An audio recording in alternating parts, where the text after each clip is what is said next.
Andırhanı fiyatlarını günden hanı bildim. Meşhur yerim olmuş o panı dahanı bildim. Gırgın diye gülüyüm bağız dahanı bildim. Elimi yendir sasa degeyne şanı bildim. Neydir ki ortanımdır minnatıvanı bildim.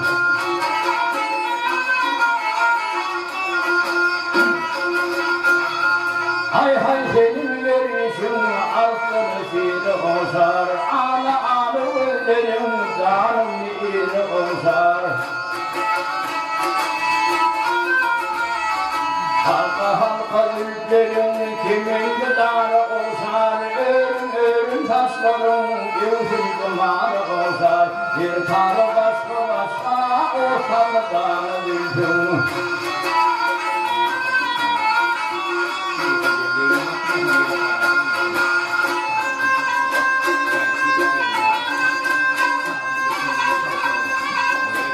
Dürlü ilmişimi tapınmır hilalastı. Behle kattı kamatıma niler buydu başta. Yürek yetiştim tarifin işte. Darak darak güzel yüzümün posta. Altın son dereni getirdi kanı virgüm.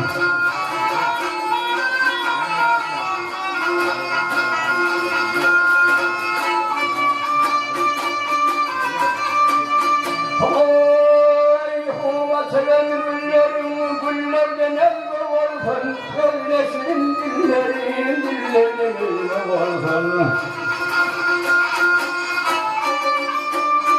O çömlerik billerden evde olsun, dilim tutun işimi yâilerden olsun. Aktır eşki kanım ağrıları dilşim.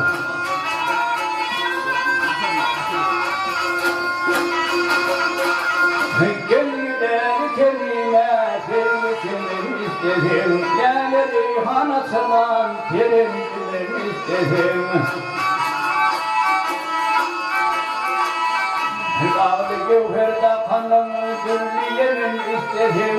Gültüm kevir tarına yürütümek istedim. Navut vereyim putlarım verdim tanıdım.